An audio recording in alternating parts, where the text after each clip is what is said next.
Hi everybody, time for another midweek chat. It's Tuesday afternoon, in case you're thinking. I'll probably post it tomorrow when I get home. So you might recall I was planning a little retreat up here at St. John's Abbey in Minnesota near St. Cloud, and for the parish we had just I wanted to have at least 8 people come, and we didn't get that many to sign up, so I had the days blocked off. So I ran up here, and I always visit this place. This is the cemetery. It's a beautiful cross, isn't it? And on the equinox, we don't have the right angle, but sometimes the sun sets right below, and even now, like the shadow of the cross will come across all the gravestones, which is really beautiful and meaningful, right? But I've been here like around the equinox, where the sunsets due west, and you look at it from, that's west, and it's just beautiful the way the sun is right behind the cross, creating that shadow. So I've been walking around here. When I first started coming here, I think my first time I came here was 1993, my first year as a priest. I was looking for a place to make a private retreat, and so glad I stumbled into this. But they had priests stay in the monastery, so I felt like I got to know a fair amount of the monks, just having lunch with them and chatting with them about different things. And so I see their names now. And one time I came in February, and 2 of them were buried the week I was here. So I was able to witness and take part in the monastic rites and the funeral, which is basically like our funeral.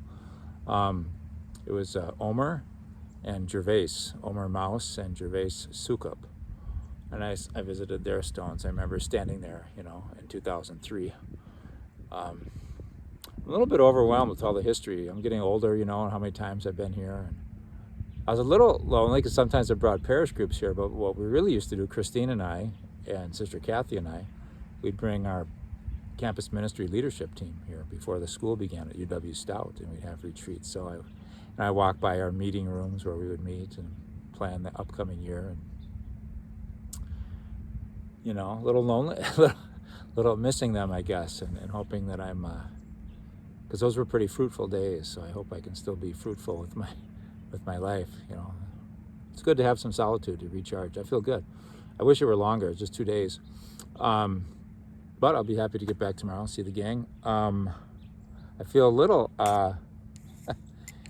I'll just share this. I'll get the parish news in a sec. I'm a little sheepish, because there's this Gerhard Lofink, right?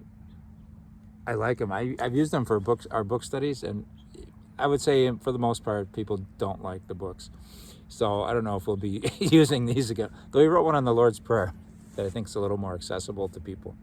But I really like his outlook. Anyway, he's got 2 books there. I bought one of them. This one is more expensive, but when you get it from Liturgical Press, you always get 20% off, and if it's damaged, you get 75% off. So I didn't get it because it's $40, so 20% off, still $32.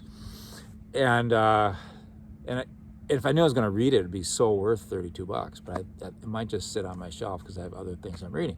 Anyway, so I noticed yesterday, I didn't think twice about it, but can you tell? See that? See, it's a little damaged up there. It's just the dust jacket. But I was sitting in church today. I shouldn't be distracted by such things. I covet these books, I guess. But I thought, well, I wonder should I point out to them that $40 book has a damaged dust jacket? And so, I don't know. I feel like that's something you do when you're 20 and have no money in your pocket.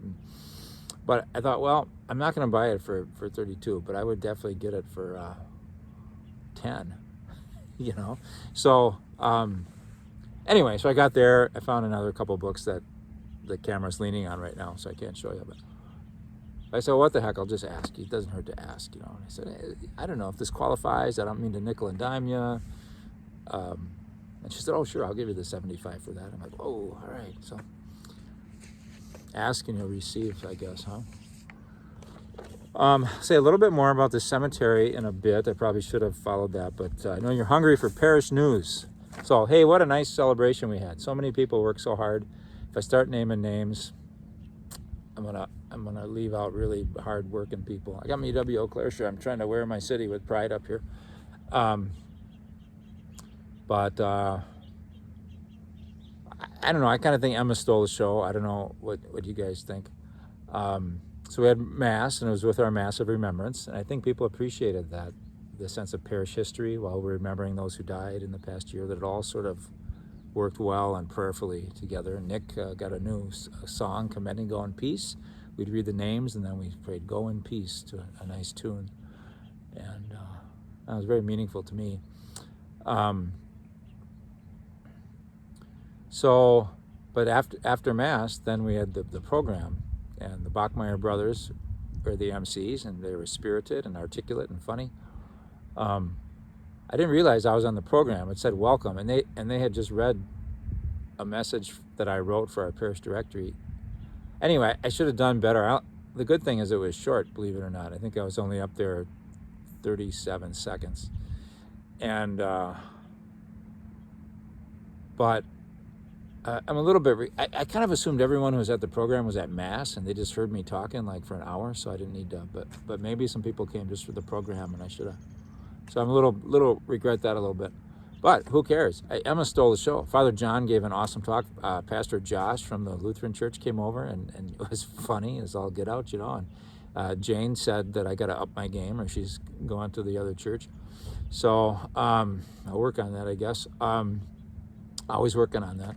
But Father John gave a great job. But Emma, she said all this history, and I think she brought us up to 1983 or so, and she just slipped in a few things and then we would play bingo, and she'd say, which was illegal at the time.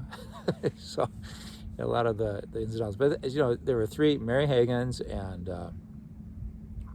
Doreen Badur and Emma Barnett were all up there, and they all spoke a little bit. They all spoke very well, and but Emma did the longest talk. It was like 15 to 20 minutes, and it was very engaging. Just really good. I wasn't surprised at all, because I heard her talk when she won the Volunteer of the Year award for Regis Catholic Schools a few years ago, and she's just so poised and thoughtful and prepared. Anyway, so thanks, Emma, for that. Other than the illegal lottery games, there were other. She mentioned that Father, the second pastor at St. James, Father Georges Matthews, who's Native American, that he was chosen among all the clergy in the U.S. to give out communion at the beatification mass for St. Kateri Tekakwitha, because she was a Native American saint. And in fact, I just went by her. There's a statue of her by the lake at St. John's. And I was just anyway. So lots of little tidbits like that, and mainly the hard work and the spirit, and they didn't have a church proper to pray in for 13 years after it was founded. So they did a lot of house masses and work, what we now call work hall masses, and rectory things. Anyway, so that was great. Thanks, Emma, for doing that, and everybody who worked so hard. The food was fantastic. Those vegetables were crisp. Then there was like a buffalo chicken dip and a spinach dip, and Third and Vine is this great shop in our parish boundaries.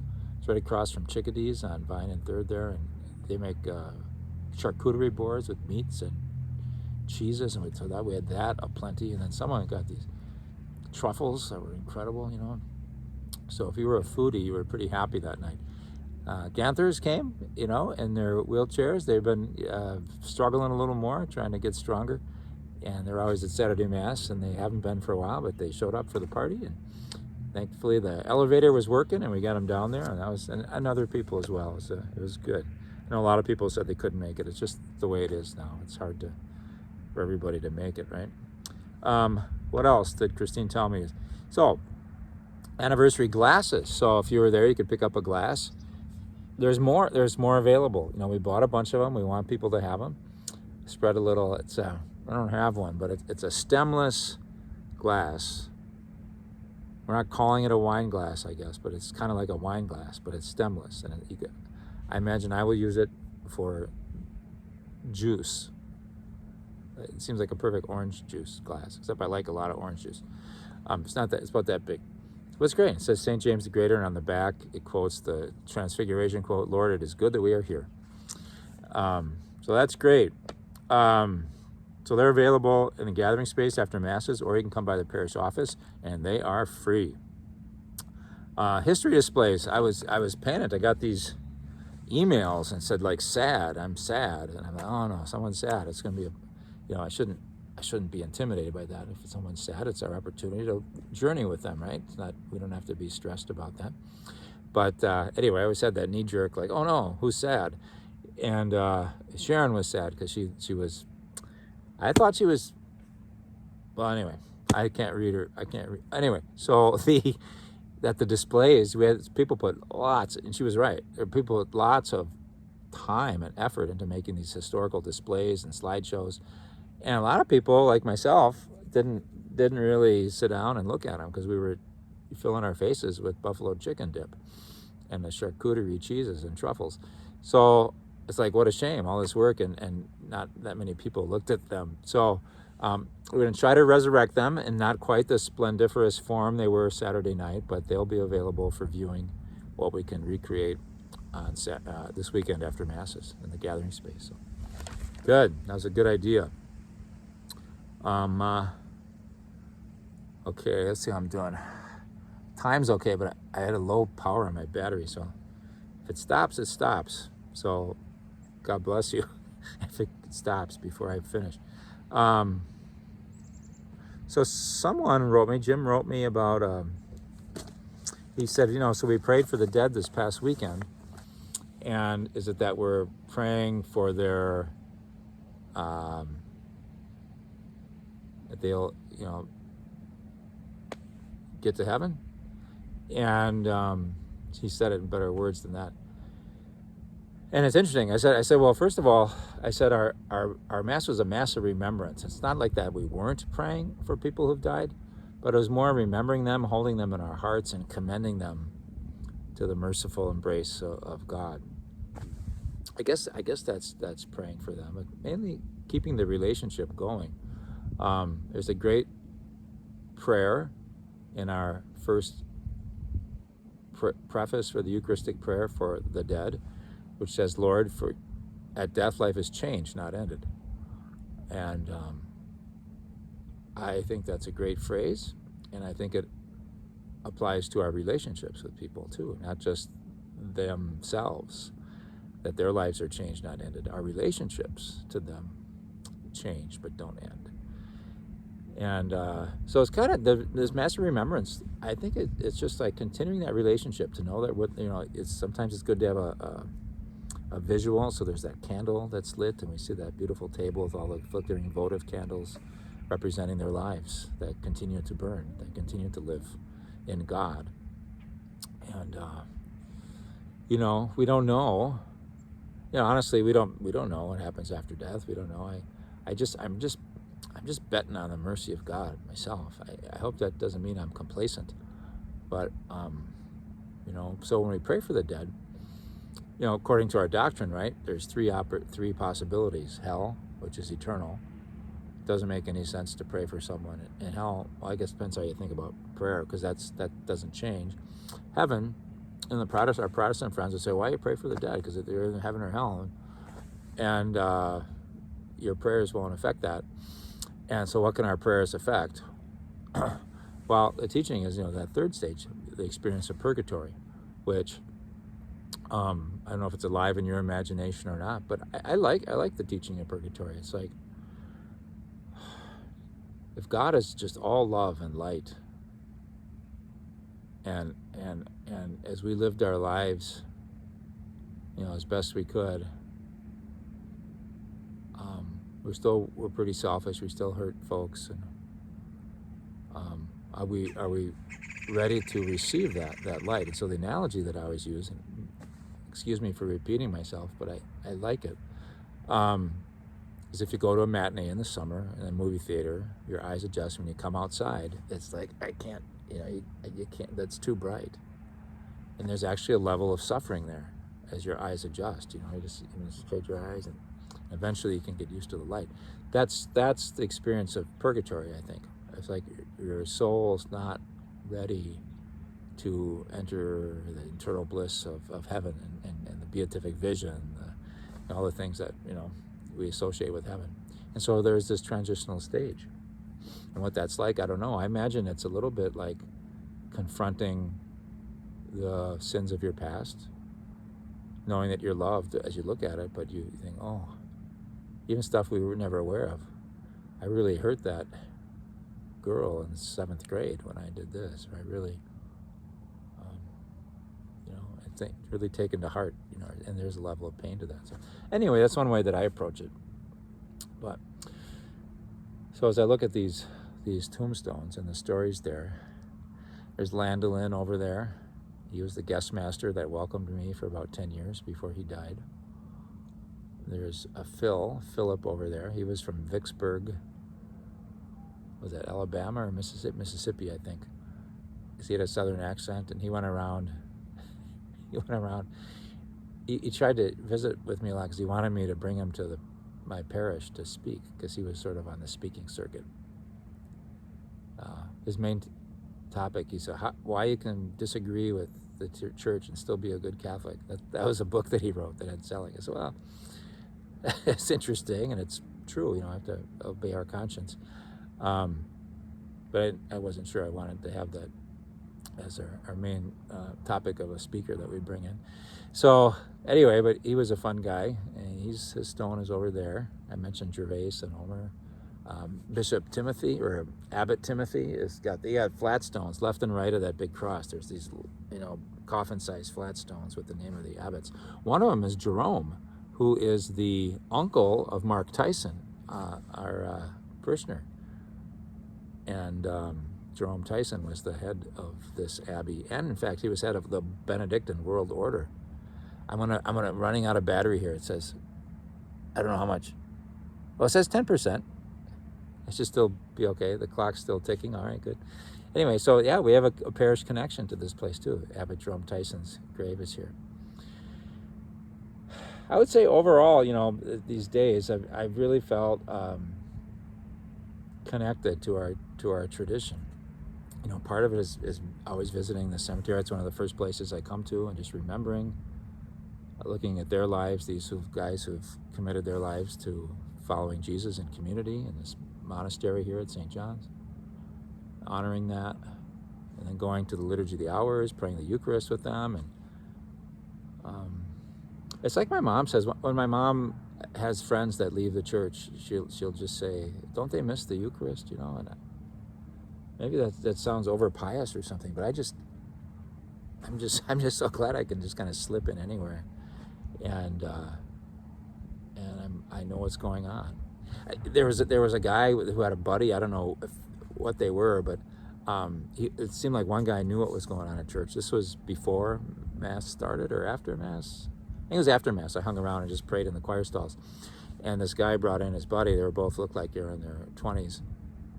I could hear like nothing except one thing. When they got closer to me, they got to the altar, and the one guy said, "What's that?" And his friend said, "Well, that's the altar. That's where we consecrate the bread and wine." And the guy was like, "Oh, okay." The guy who knew stuff had his cap off and everything, and the guy that wasn't familiar with Catholic stuff had like this big Chicago Bears hat on, So I mean, it just showed a difference. One was church and one wasn't. I'm not, obviously, I hope I'm not saying one person's better than the other. But man, it's a gift to be familiar with the things of our faith. It can mean so much. It's how we interpret our lives, So, yeah, and then I forget all the different things that happened. But I thought, I'm just glad I have this connection. I'm glad I was raised in the church. I'm glad I know what this means. I'm glad I have a place to go and pray where I feel Christ is present, and I can talk to God, and someone taught me to pray. And a lot of this we just can't assume is true for everybody, So anyway, probably leave it at that. I wrote first 2 lines of a poem. You want to hear? This is a nice thing about going on retreat. So I never write a poem, and I didn't actually finish this one, and it's no good, so don't get your hopes up. But I could take a whole half hour to pray, which is a long time, I think, to just focus, be open to God's Spirit and to meditate. And it's good, but there's something about going on retreat where you have the whole day to do nothing else but reflect. Pray, reflect, eat. And so I was sitting on the other side of the lake. It was windy. It was just beautiful. I heard the water lapping up on the shore and the wind blowing through the trees. Just thinking about some kind of deep stuff in my life, some memories. Why do I do this? What have been the challenges in my life? What, how do bad habits form? How do good habits form? Whatever I was thinking about. And thinking about my mom. And anyway, there was this, I don't think there's one in view. There's a lot of, they're trying to protect the trees here. They have these like chicken wire round things they put in the ground, and there's like a oak tree in the middle of them. I think, well, where I was sitting, there were like 5 of those, and they were all empty. There's nothing in them. So they weren't working real well. So anyway, I have to work on this, but this is the first 2 lines. Oh, I was going to change this, but anyway. Wire enclosures sheltering nothing. The saplings meant for here. Food for slender-nosed deer. That's it. That's all I got. But I'm thinking about, so we can spend so much time trying to protect ourselves or to make ourselves be safe and unhurt. And sometimes it just doesn't work anyway. And to try to find that security in God where we don't have to expend so much energy trying to protect ourselves, but to give ourselves away anyway, which is what Jesus did, and we who follow him, right? See, you can have all these deep thoughts when you go on retreat. So everybody should take a couple days, and I know everybody can't. I'm lucky. So anyway, God bless you guys. Maybe I'll just lift up this camera and kind of show you what we're looking at here. So this is, and then if you look at the other, so this is their first names. They're Daniel, Edwin, and then if you look at the other way, their last name is on the other side and has the dates. So I'm in a section that's fairly old. These deaths were in 1929. And you have the lake beyond there. So beautiful spot. So I hope it's, I got plenty of time. They have 5 o'clock evening prayer today. In fact, today, I believe, they didn't mention it at Mass, but it was a special Mass. Usually Mass is now, but they had it at 11:30. I think November 14th, because I was looking at a prayer book, is sort of like All Souls Day for Benedictines.